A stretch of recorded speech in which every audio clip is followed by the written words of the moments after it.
safe streets, vibrant neighborhoods, successful business and commerce. These are things that make a healthy community. We are a diverse community, rural, suburban, urban, a multitude of languages and ethnicities, ages and experiences. We are a collaborative community. Public-private partnerships make us a model community that others want to follow. It is what makes us unique. It is what makes us strong. The employees of Kent County reflect our diversity and seek to serve our communities. People in this county, in this area, we wrap our arms around each other. We come together to collaborate, to solve problems. We're all working for the good of the whole. And I think that's wonderful. And you can see it. You can see it as you drive around Kent County. Our impact starts the day a baby is born and a birth certificate is issued, to protecting children from deadly diseases through vaccination, to the public safety and justice provided by law enforcement and the courts, to offering veterans services and caring for the elderly.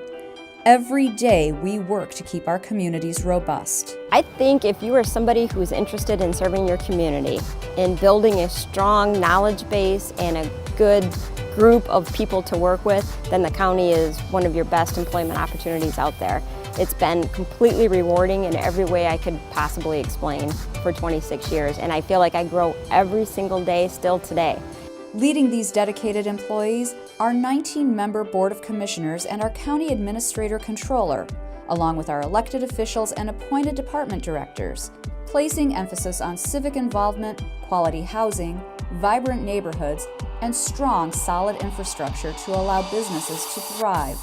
Professional, dedicated, collaborative, and innovative. Behind the scenes, collaboration between foundations, charitable organizations, nonprofits, for-profit businesses, public sector demonstrated through the county, the city of Grand Rapids, the townships, all the cities and the villages in our area. If we don't come together, then we will not have the strength that we have today, and I only hope to build upon that. Our aim is to make our communities the best they can be. We are involved in exciting development projects, sustainable recycling programs, and creative progressive prevention programming. We partner with elected officials, impacting policy ideas that become great achievements. We seek opportunities to reach out into the community and offer our services to help our residents make Kent County thrive. Our relationship is solid, both from a staff standpoint at the county level as well as the Board of Commissioners. And they understand what we do and the benefits that we can do for the community, and vice versa. We couldn't do what we do without the help of Kent County. While most of us are busy running our lives, Kent County's elected officials, administrator controller, and over 1,600 employees are serving the communities where we live our lives, so we can all have a place we are proud to call home. Kent County, its life well run.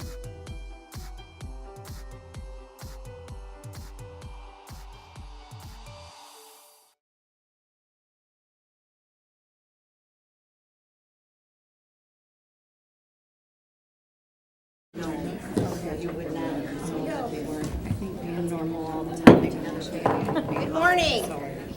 I'd like to start our meeting today at 8:30 on Tuesday, June 27th for our Legislative and Human Resources Committee meeting. I'd like to open up the meeting for public comment. Any public comment today? All right, seeing none. Item 2, approval of the minutes. Do I have a motion? So moved. Moved by Commissioner Breedy, by Commissioner Korndike. All in favor? Aye. All opposed? All right. We do have Becky Beckler here from PAA, and I need a motion to amend the agenda for today. I move that we add item 2.5, legislative update. Second. Support by Commissioner Breedy.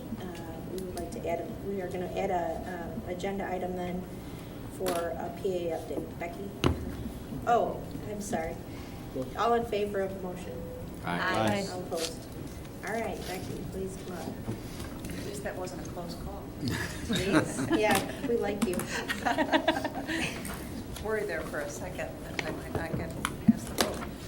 Typically, when I give an update at the end of June, what I'm doing is giving a conclusion to the legislative session and stating that the legislature is adjourned for the summer. However, because this is such a unique year, I'm not going to be giving that final update. And the fact that the legislature decided last Thursday that they needed more time to debate a couple issues. So they're going to be returning July 12th. And here's a little backdrop as to why they're returning on July 12th. Part of the overall budget agreement was that the House would vote on a package of bills referred to as the Good Jobs Package. And this is the package of bills that's getting a lot of attention throughout the state of Michigan because the governor, as well as Mayor Duggan from Detroit, have been actively working to get a company from Taiwan to engage in Michigan. It's an iPhone company called Fox. And they're interested in coming to the United States and putting 3 major projects in place dealing with iPhone parts and the assembly of iPhones.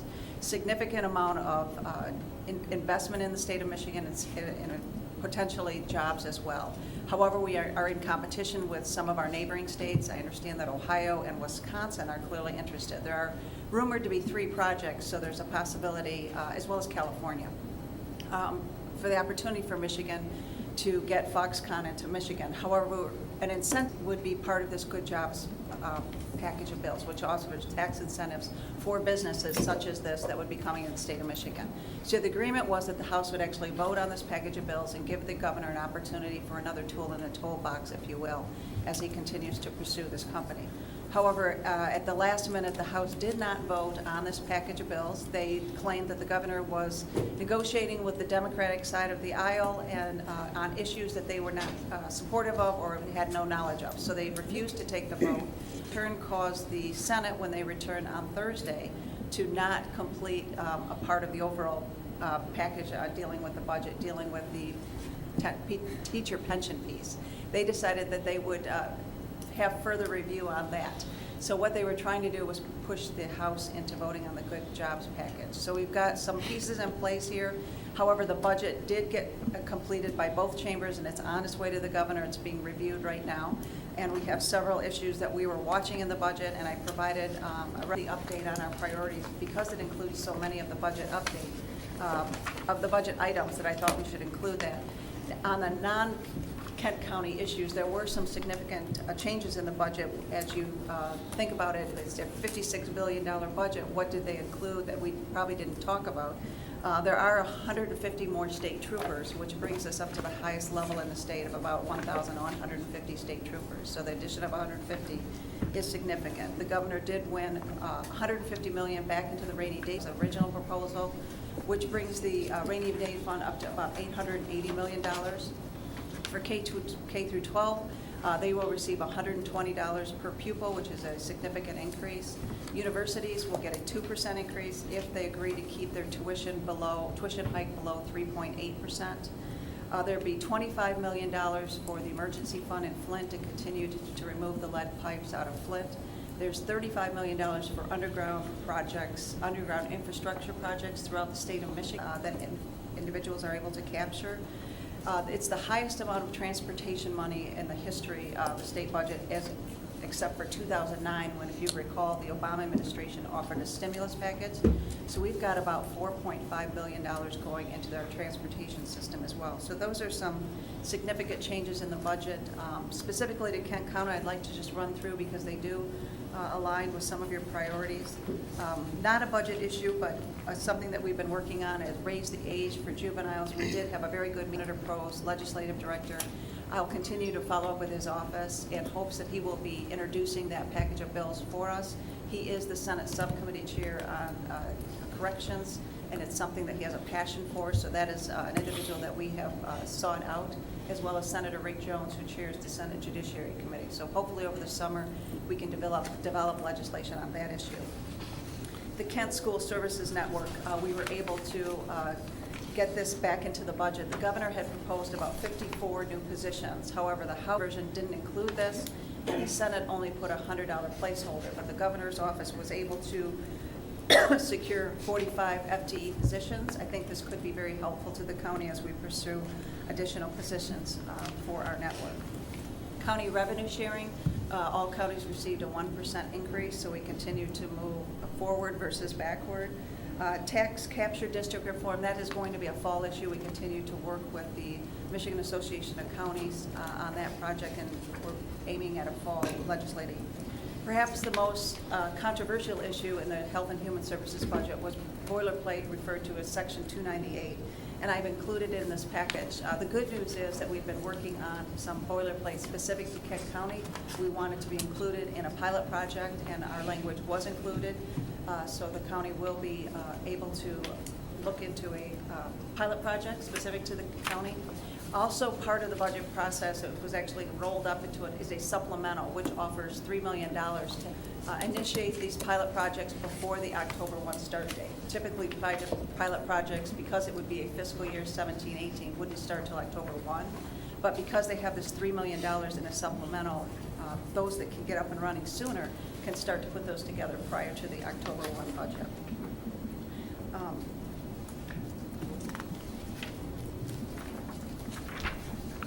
Court funding, Representative Verheulen has actually completed action and it's headed to the governor, which starts a court funding act, and there's a commission that will be appointed by the governor to look at court funding in general and how, the commission is proposed to ask for recommendations and bring that back to the governor's office as well as the legislature. That's something that the counties have been seeking, and so Representative Verheulen took that on as a priority that he wanted to occur. We had talked to him about priority number 8, which is the probate court mental health commitments. And that was an issue that he asked that we do separate legislation and continue that dialogue with him. He just did not want to complicate his initial legislation with the commission. So we're going to be working with him over the summer. And I know there have been some internal meetings about how best to approach this priority. So we're hopeful that we can pursue that in the fall as well. There were actually 2 other additional items that were not on our initial priority list that I think are significant to the county. One of them is a budget issue. The governor had recommended an executive budget rescinding a county hold harmless provision, which deals to care administrative rate. It's something that we have moved legislation every year when extending a sunset. And we were able, under Senator McGregor, to extend the sunset again. I believe that is part of the overall budget negotiations. So his legislation should be signed. It does hold Kent County harmless from the administrative rate for foster care and going forward, as well as when this initiated. So I think that's significant. And finally, we've been working with Senator McGregor. We've had some issues for the past year and a half dealing with the child care fund as to a loss. And the senator is working on some legislation that we can put in statute to give everyone knowledge as we go forward as what's an allowable cost and what is not.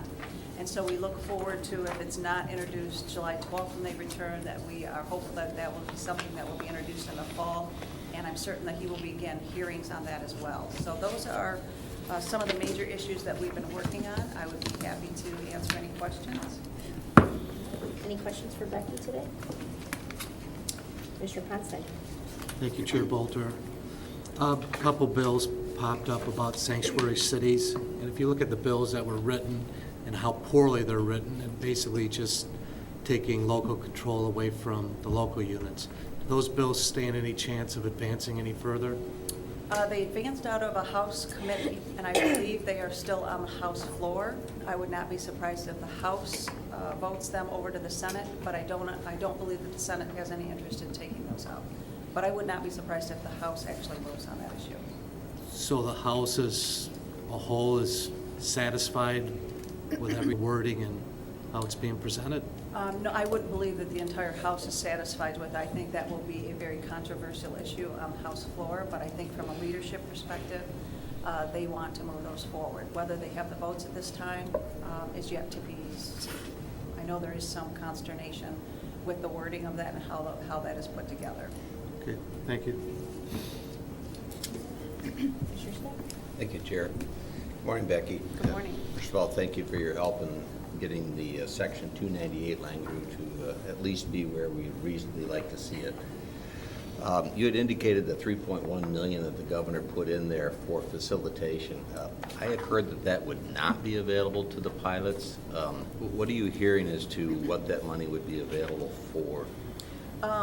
It was my understanding, and I will clarify this in talking with some of the subcommittee chairs, that that was the intent, was to put that together. Whether Whether the department was opposing that, I will check on that, but I think that was the original. According to Senator McGregor, they wanted to allow these projects to begin to start to move forward, so they didn't have to wait till October, because there are some timeframes as far as having to report your outcomes, and if you have to wait that long, then that just delays further information. But let me clarify that, whether that was a stipulation. Okay, great, thank you. Commissioner Cornick. Thank you, Chair. What is your expectation on when the time frame for having the budget completed? The budget to be completed? Right. The end of July, August? I mean, No, how I'm sorry, long let do you me think it's clarify. gonna The go? budget itself is on its way Okay, to the to governor. be passed. Yes, it's done. It's on the way to the governor. It's the ancillary pieces that were Okay. part of the overall budget agreement. So it that are has still been in play. signed and it's in place by the governor? It hasn't been signed. What they're doing now is there's a rather extensive proofreading and all sorts of checks and balances before it gets to the governor. But I would think within the next 10 to 14 days, it should be on its way to the governor for signature. Will he sign it? Yes, he will. So it should be done by the middle of July, you're guessing? then? Absolutely. Okay, thank you. Any other questions for Becky today? Great report. Thank you for keeping us on track, and we really appreciate it, all your work. So Thank you. Thank you so much. All right, let's move on to item 3, Circuit Court Performance Measurement Review. Mandy?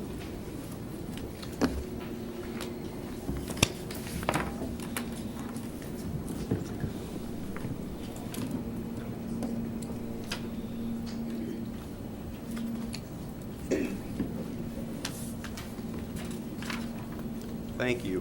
Good morning. My name is Andy Feldham. I'm the Circuit Court Administrator at the 17th Circuit Court. I want to thank you for this opportunity. Before I get going, I bring greetings from the Chief Judge, and I would like to introduce Judge Gardner, who came over. She'll be highlighted a little bit later in the presentation. She is able to get a few hours free from her docket this morning to come over here. Again, some of what she's doing and why I asked her to highlight it a little bit later in the presentation. Again, this presentation is in line with the priority alignment of the county and with the court. The court system is obviously a necessary part of any rule of law society. It's a place for people to seek justice. At the 17th Circuit Court, the goal is to provide that individual justice for all the cases that come before us. With over 16 filings per year, that gets a little bit tricky, and most of these filings involve very serious crimes or matters that involve some of our more vulnerable citizens, especially children. To make sure all these cases get heard and are in line with what we're supposed to be doing, we need a lot of organization. That starts with our case processing. There are lots of players that keep this system moving. We look to the national state courts and also to the Michigan Supreme Court for guidance in how quickly we should be moving cases. This guidance comes in the form of time guidelines.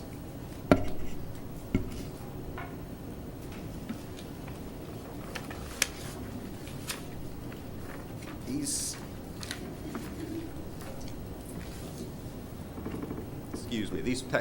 case processing guidelines, in your packet that's presented, they also give what SCAO, or what the State Court Administrative Office recommends. All these case processing guidelines, or the results, are at or better than the state guidelines or what the state recommends, with the exception of our civil cases, which I believe the recommendation is 95% of all cases will be disposed of within 728 days. We are behind that by 1 point. That is in large part due to the specialized business docket in Kent County, which we've received an influx of cases which are very complex, and honestly the Kent County business docket run by Judge Yates and now assisted by Judge Z is viewed as the standard in the state of Michigan. It's also important to point out that, especially while these guidelines were going, that the state court recommended that we have more judges hearing these cases than we do. We were considered underjudged by them, and at the time, each judge was hearing or acting in the role of about 115, 114% of a judge. So again, I mean, it takes a lot of hard work over there from a lot of people to achieve these numbers. The cases that I've highlighted on this slide represent about 70% of the total filings that we get. There are other cases that are not represented here, but those are available if interested. A few years ago, we requested some help or some funding for a new jury system, jury management system. As you probably know, jury trials are a basic right in the court system, and we had lots of hopes for this jury system, which have borne out. Lost a little bit of the efficiencies we were hoping to gain. We were saddled with qualifying all the district court jurors in the county at the same time that we achieved this system. So it basically doubled the work of qualifying jurors in the county for our staff. However, we were able to manage it without additional staff. This system does allow us to be a little bit more communicative with our jurors. We can wait a little longer to get information before we start calling them. So one of the things that we discovered with this juror system is that we were able to reduce by about 18% people that we had to call in for jury duty. And again, we at the court, they show up every Monday morning by the hundreds at times. It's kind of quite a process, but it's kind of, I'll almost say secondhand to us. I mean, we're used to seeing them. But again, you'll see that this are roughly 4,000 people in a year that don't have to take time off of work. They don't have to find people to operate for their kids. They basically can be, not that they're not unproductive when they're sitting on a jury, but they're allowed to do the productive things that they would normally do throughout the course of a work week or day. In our system in Michigan, for those that you don't know, when an adult comes in front of a judge and gets convicted of something, the judge sentences that person to probation, prison, whatever it might be, and it's given to the Michigan Department of Corrections, a state agency, to basically provide those services, to provide supervision, that type of thing. In the juvenile system, when juveniles commit crimes, it is a county-operated system. We have probation officers over there. We contract with providers to provide different mental health services, that type of thing. As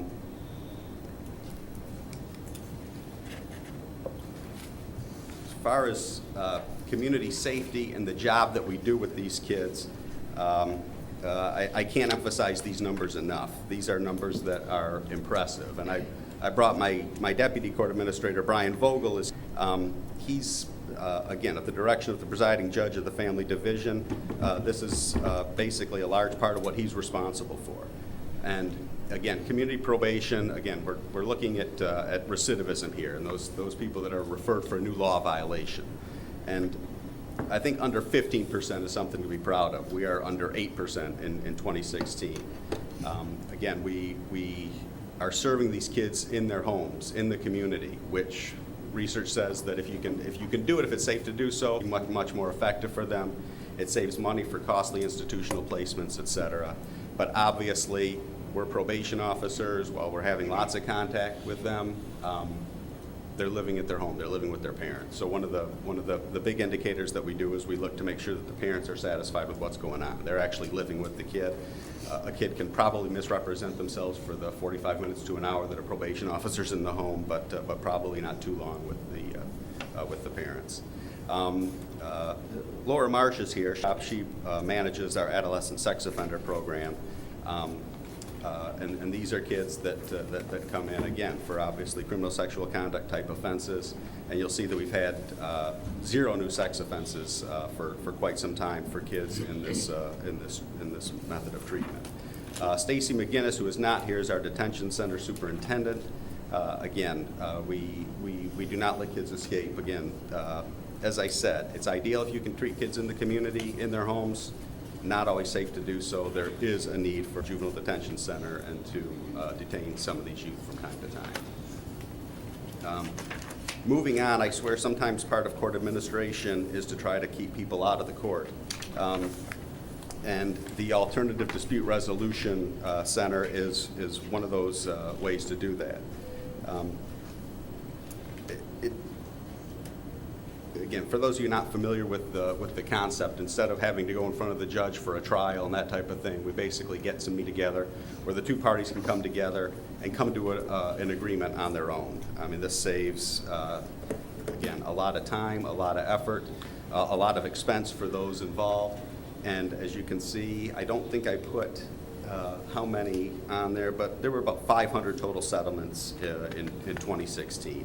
So it's not an uncommon thing for folks in Kent County to utilize. And as you can see by the results, you know, most of these do achieve some sort of settlement, whether in part, and for the most part, people tend to be more satisfied when they do go this route.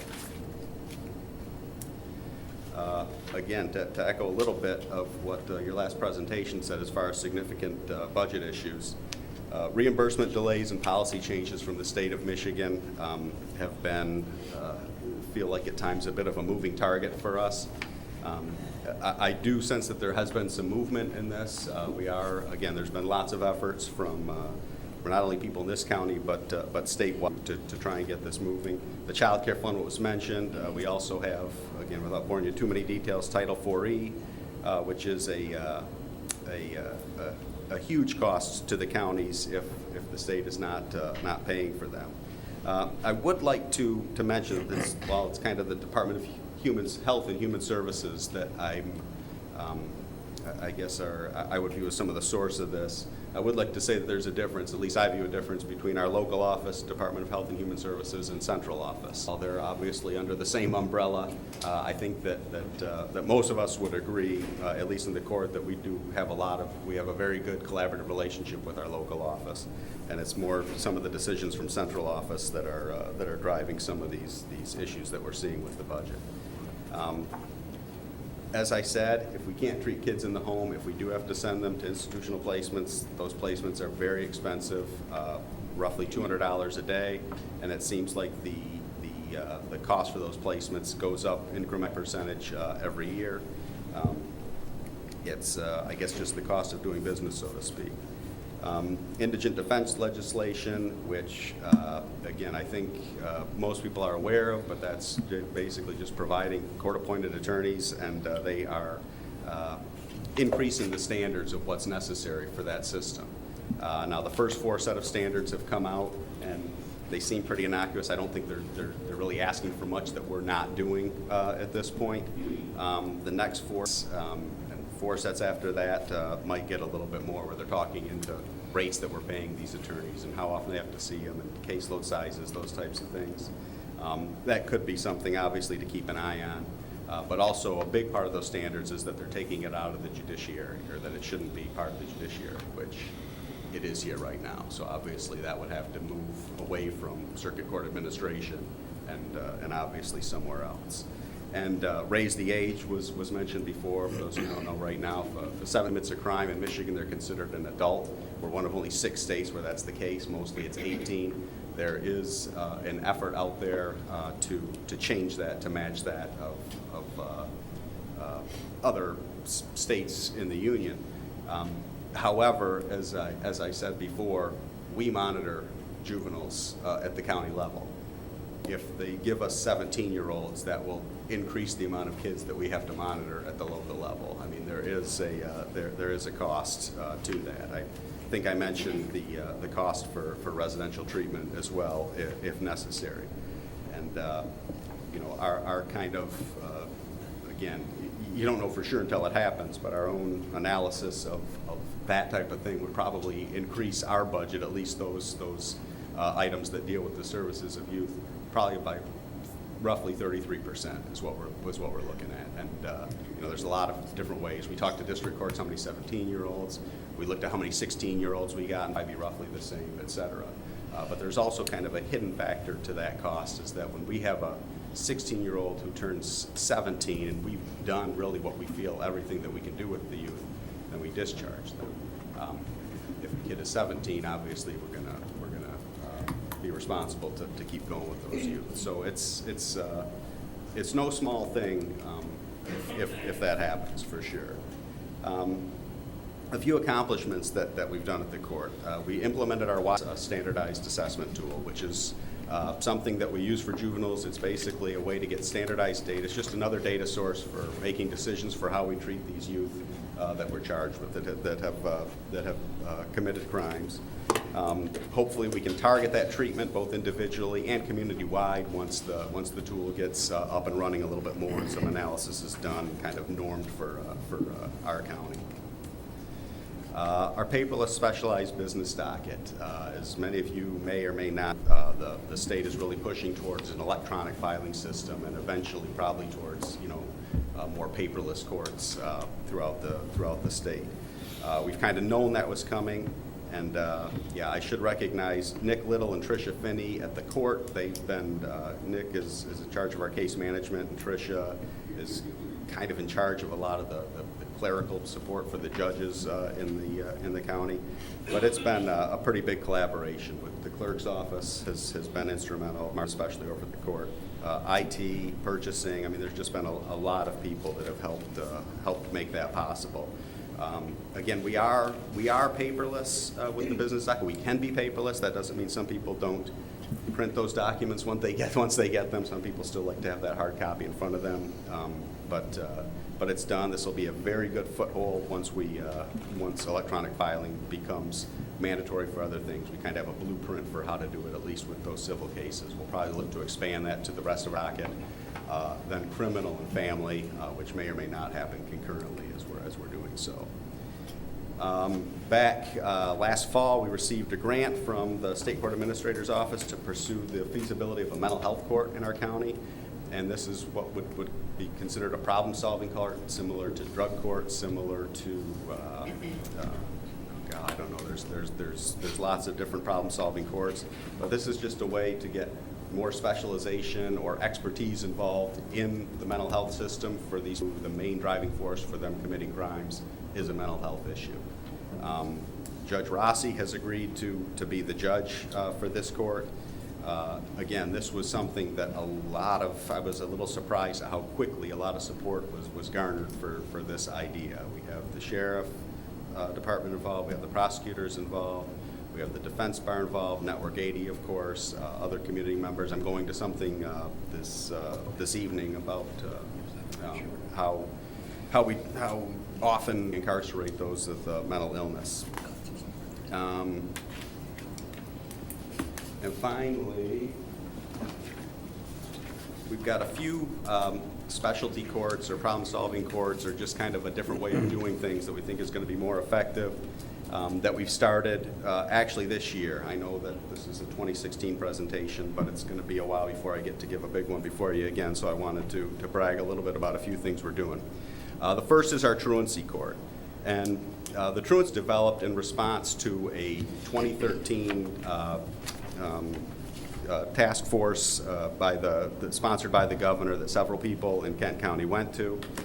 The personnel created kind of the school justice partnership, and the impetus of this is to change what they call the school to prison pipeline. And basically research shows nationally and locally that if a youth is suspended from school or gets in trouble in school, it just kind of escalates the sanctions, sometimes the behavior. They obviously don't have as much of a chance with education, and it's just a lot more likely that youth that gets suspended or expelled from school ends up in prison. So what this developed into with Judge Feeney and Judge Denenfeld chairing the truancy court's pilot program is this actual truancy court. We started with Wyoming Public Schools and Godwin Public Schools, and it's just kind of a more intensive way to deal with these youth, necessarily making it a formal case in the court system. Basically, we can get them in. Yep, we've got a school truancy issue. We'll get some services in place. If the youth family cooperate with those services for a period of time, we basically dismiss the case. They're not saddled with that, and hopefully they're going to school. If they don't do what we've asked them to do, then obviously it does become a formal case and more services are involved. But it's a way to, we hope, kind of address the truancy crisis that we are seeing, as well as other counties. Like I said, it's kind of a national issue. And finally, our girls court. The girls' court is an effort, again, the truancy court kind of came from on high. It was a governor's task force, and they brought everyone to Lansing or wherever they went to discuss this issue. The girls' court was, I want to make sure the credit goes to the proper people. I would say that this was a suggestion, but it was kind of more of an insistence from some staff at the court. We were, I won't say bothered, but we were encouraged to look into this for a little while as they noticed the issue of kind of the increasing amount of females that we were getting as juvenile offenders in the court. This increase is not specific to Kent County, it's nationwide.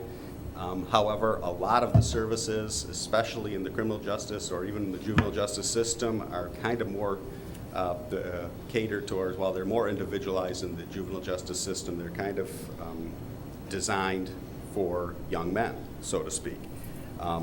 The Kent County Girls Court Program, it's a community-based program that provides resources to address trauma for the young girl offenders who have endured issues related to that, all the while trying to strengthen their family and community relationships.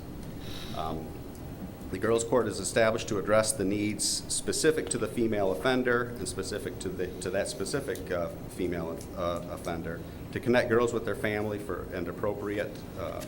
connect girls and their families to appropriate community-based resources. Obviously, there's going to be some intensive supervision to reduce minor offenses that could force us to remove a youth from her home. Hopefully develop lasting relationships while building trust in the youth and family. Involve the girls in more pro-social activities, building self-esteem, providing alternatives to some of the negative behaviors such as running away, etc. Ideally, what we've noticed, and I think we have just one graduate at this point, but again, looking at our standardized assessment, we had a huge reduction in the risk score of that youth. So we have high hopes for the program.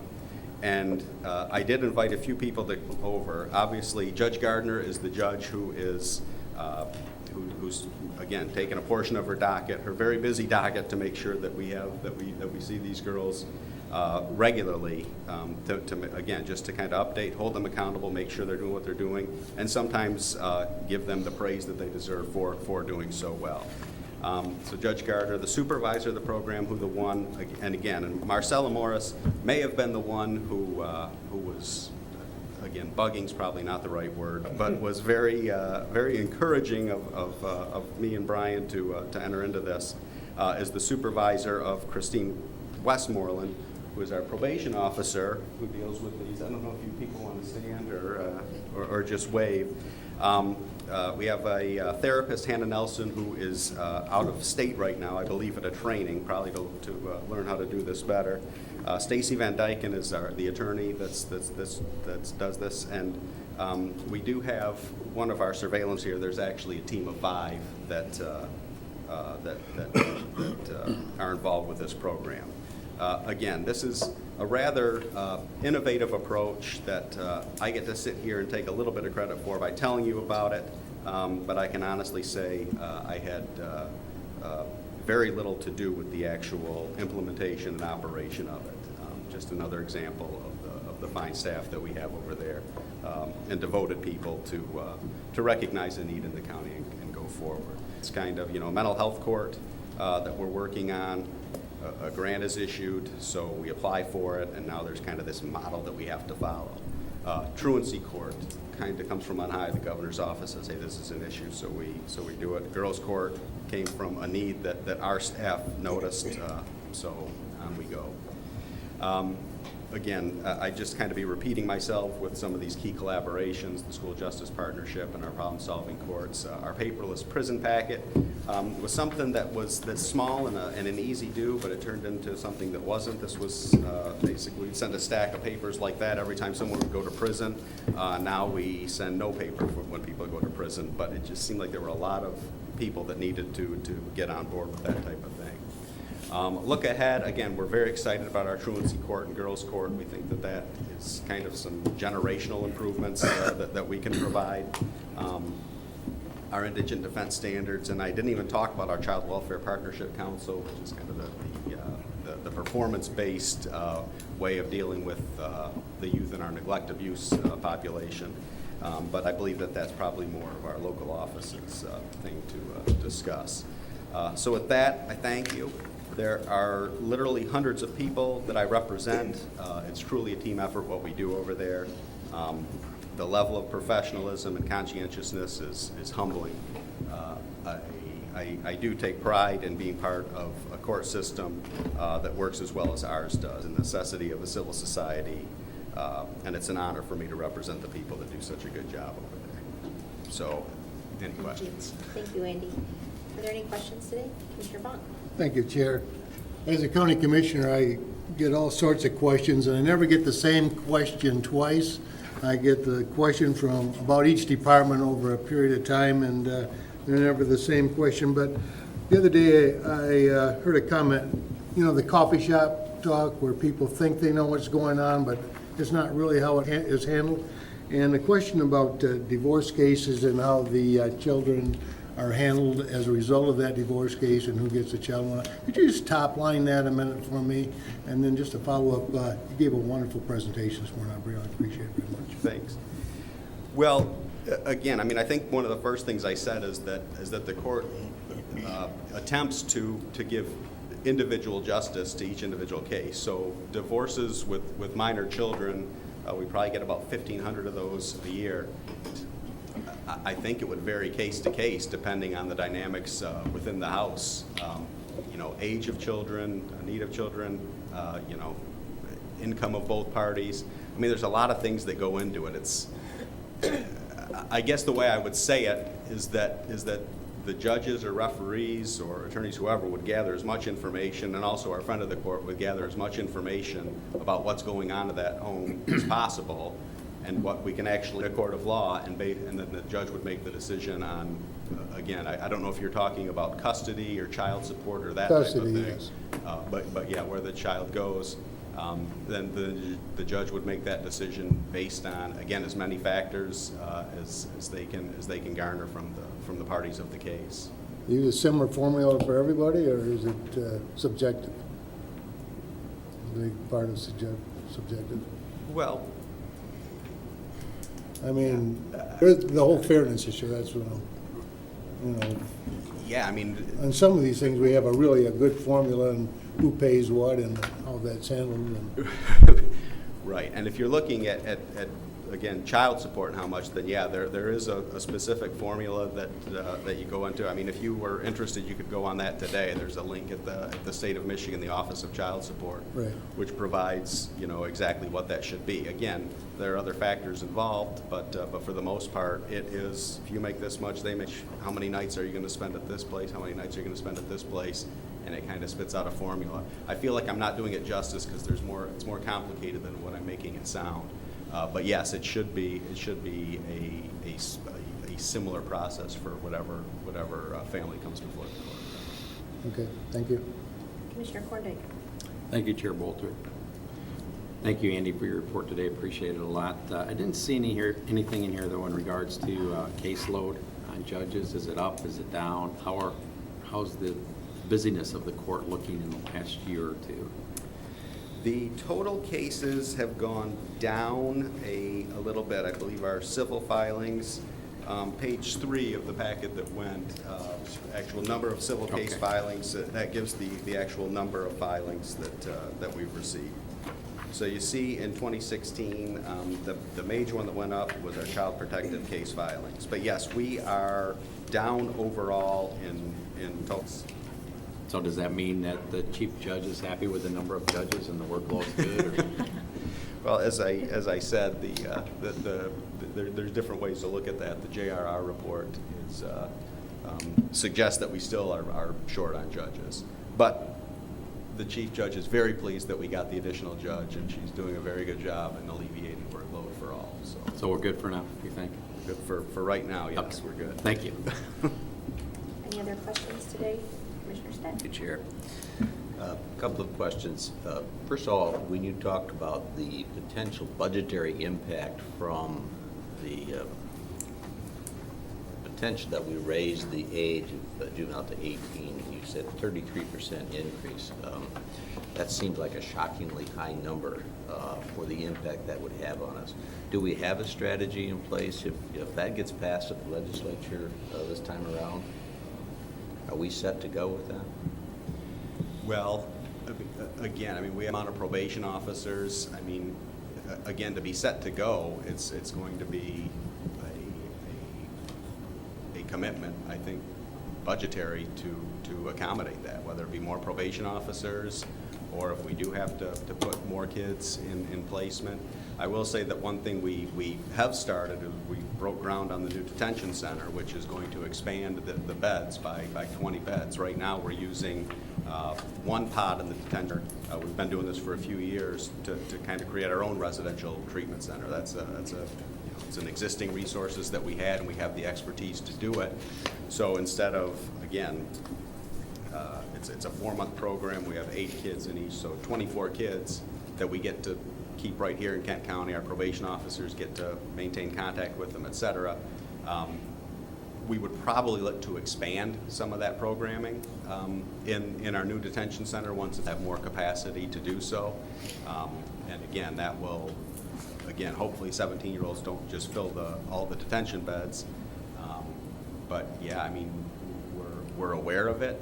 As far as being ready for it, like if it happened tomorrow. Is it basically just a staffing issue? You just have to increase your staffing, or are there facility modifications?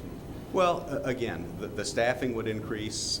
We'd have to look at our judicial workload again. You know, in the adults, absent a probation violation, defendant comes, found guilty, judge sentences, we're done.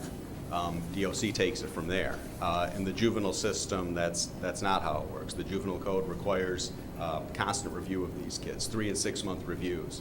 So, you know, every 17-year-old, that takes docket space from our judges. We're going to have, obviously that will cause an issue at some point because, again, we're busy now. If you throw in, more kids, and the reason we're saying 33% is that the older the kids get, typically, kind of the more severe, the more serious issues that, they tend to be a little older. Sometimes the boys are a little more violent, et cetera. So it's just more costly the older that they get for what we do. If I have just mental health court analysis, thank you for doing that work. You see any hurdles to implementation, and what's your projected to being able to go online? Well, we've applied for an implementation grant, and I guess that would be the biggest hurdle, assuming we get that grant, and I think we're rather optimistic that we do. Again, we're meeting regularly. We have 2-week meetings now with the judge as far as all the hurdles. I mean, I don't want to bore you with too many of them, but there's just a lot of logistical things. I would think honestly it would probably be early 2018 where we were up and running with a mental health court, provided we get the grant, et cetera. And we're looking at probably 30 people probably would fill that docket at this point. And that would be countywide, so you'd be assigning those to Judge Rossi, is he the? Correct. And again, that he would monitor the docket, but yeah, they're actually, again, not to bore you with too much of the minutia of this, but there actually is some discussion. The regional judge keep the case, and the mental health court is kind of a term of probation, or does it actually change to Judge Rossi? See, the issue is that these people will most likely be pleading in front of the assigned judge. The judge you plead guilty to is the one that should be sentencing you. So if they fail mental health court, do we have to send them back, or is there others? A lot of those cases would be district court cases. Well, we're looking at this point for felony cases, though, because he is a circuit court judge, and yeah, we do want to do countywide. A big impetus of this is to prevent people from being in jail and prison that don't need to be, basically, if they can be managed in the community with their mental health needs.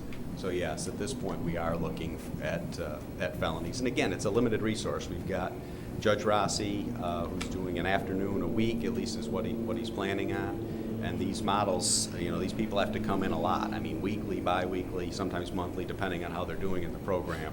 So, I mean, we can't, we're not going to be able to help everyone. And I weigh that this is a court response to this. The mental health is very reactionary. I mean, this is, a lot of things have happened. I mean, hopefully the services necessary for these folks are put in place well before they end up committing a felony. So it's really a kind of a system issue. We're one small part of it. Thank you. All right, any other questions for Andy today? Well, thank you much for your presentation. It was awesome. We are so lucky to have you guys and your staff. And Judge Gardner, thank you for joining us today and taking time out of your day.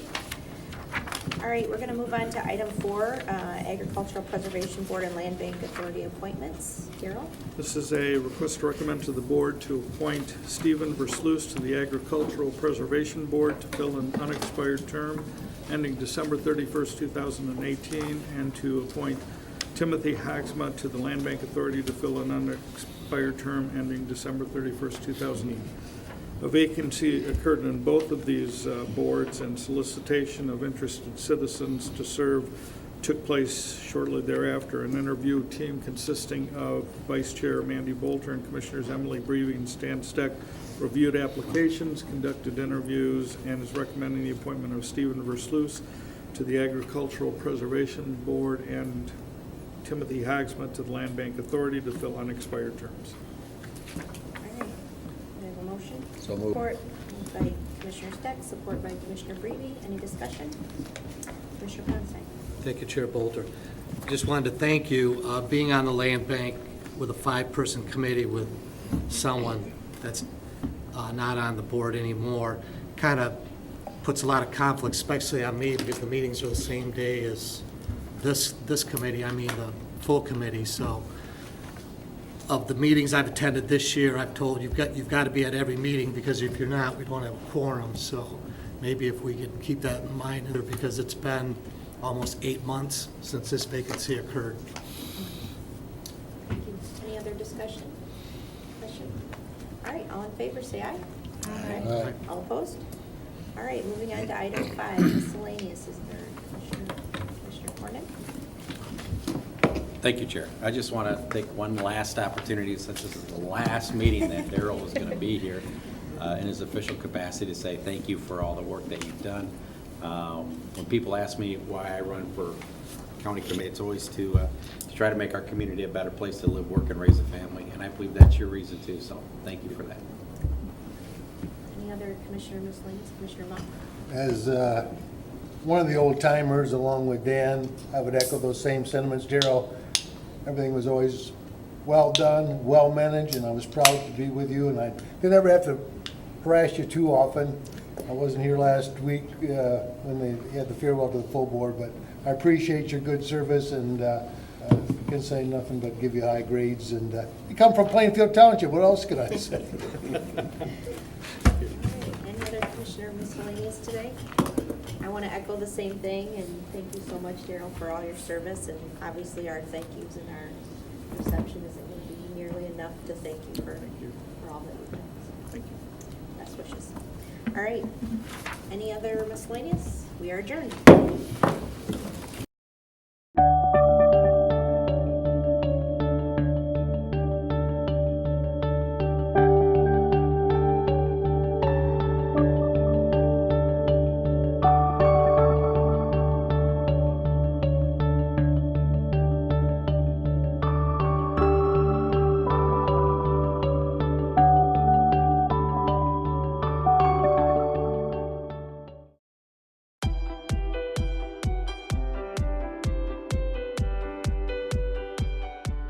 Safe streets, vibrant neighborhoods, successful business and commerce.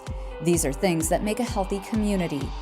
We are a diverse community, rural, suburban, urban, a multitude of languages and ethnicities, ages and experiences.